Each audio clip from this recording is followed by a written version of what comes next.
genres of music and have heard plenty of pieces of music, but have you ever thought about what could be the most potential, the greatest piece of music, and most ingenious piece? Well, if you haven't, then time's right now for you. This is, of course, I'm going to do this with Beethoven's Fifth Symphony. There's a very famous motif in it. And so this piece is very famous for its the opening four notes that have a short, long motif. So I'm going to explain why that's so brilliant and how he uses that. So why are those four notes so distinct? And what do they resemble? Well, according to the new Harvard Dictionary of Music, a motif is a short rhythmic and or melodic idea that is rhythmic that is sufficiently well defined to retain its identity when elaborated or transformed and combined with other material, and that thus lends itself to serving as the basic element from which a complex texture or even a whole composition is composed. So Beethoven uses this rhythm in his piece as it's a rhythmic motif to represent what he called fate knocking at the door, is what he used. But he also, in the first movement, he also uses this as a melodic idea throughout the piece. So what is so brilliant about the opening movement? Well, he hints at this motif and melody throughout the whole piece by inverting the theme. He augments and diminishes the theme by adding and subtracting notes from it, changing the length and changing intervals. Another brilliant idea is he opens the piece on a rest instead of on a note itself, which basically avoids complicated rhythms that way. Those themes oftentimes overlap. In the middle of one, the theme repeats itself again by another instrument. And the coda, which is kind of the home run stretch of that opening movement, it's very revolutionary for its time because it introduced a new theme in it, and it's very, very long and elaborate. So we've already taken a look at the brilliance of that opening movement, but now let's look at the structure of the other three movements of it. For the second movement, it's in the form of a double theme and variation, which means there's two themes, and those themes keep repeating with variations of them. And that theme, the second theme in that movement, relies heavily on that rhythmic motif again. And this is an excerpt from the conductor Carlos Kleiber with the Wiener Philharmonic. This is an excerpt of it.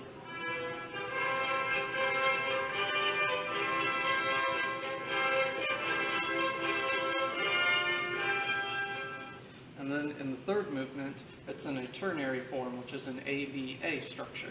And the A theme makes heavy use of this rhythmic motif as well.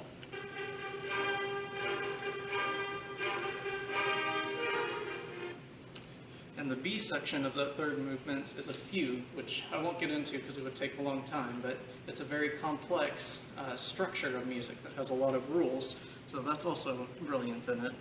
And the third movement has an attacca to the fourth movement, which means there's no rest between those two movements, which that had not been done very often up to that time. And the finale, it also includes that motif at times, especially in the second theme. You can hear it very often. It's in a sonata form like the first movement, though. And here's an excerpt of that theme.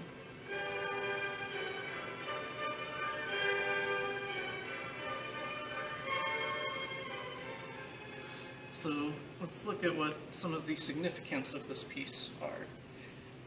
One, the recurring motif throughout the whole work was very revolutionary for the time. The coda for the first movement was also, like I said, it was very elaborate, and it included a whole new theme in it, which hadn't been done up to that point. And in the final movement, there's actually an excerpt of the movement before it that it just appears randomly out of it, which hadn't been done up to that time. Here's a short excerpt of that. I don't know if you can hear that, but anyways. This was also one of the first symphonies to include parts for the trombones. And this was also one of the most important pieces of music transitioning from the classical era of music into the romantic era of music, which they focused on emotions. And this was also very key for Beethoven because the key of this piece was in C minor, and many of Beethoven's most important and experimental works were in C minor, and it also uses the use of progression from a tragedy to a triumphant deal. So now that we've seen how genius this piece is, what are some important influences that it's had on other people? For example, the composer Tchaikovsky, who wrote the Nutcracker and Swan Lake and many other well-known pieces, he composed a fourth symphony which introduced a theme at the beginning, and that theme reappears throughout the entire first movement, and it abruptly appears in the middle of the final movement of that. And it was influenced greatly by Beethoven, whereas that theme was also used to represent fate. Here's a short excerpt by Rosdinsky by the BBC Orchestra.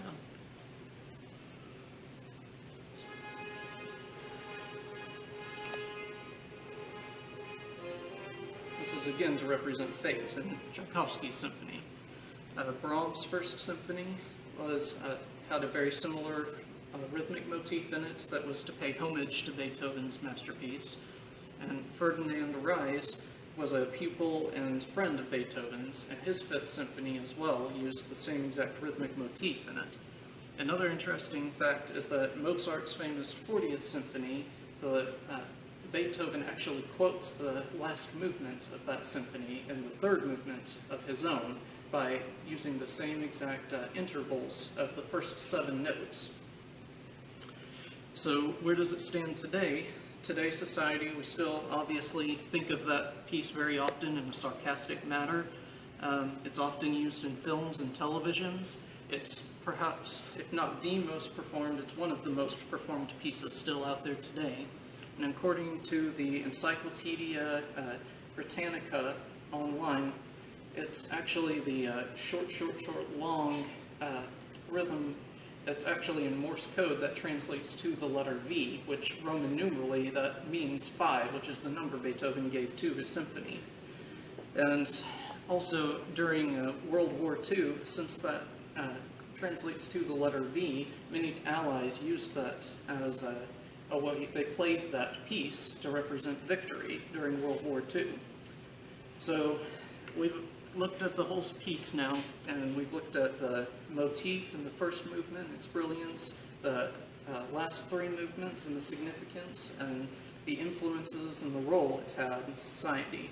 So I personally cannot think of another piece that's more brilliant than that, but the question doesn't lie on me, it rests now on all of y'all.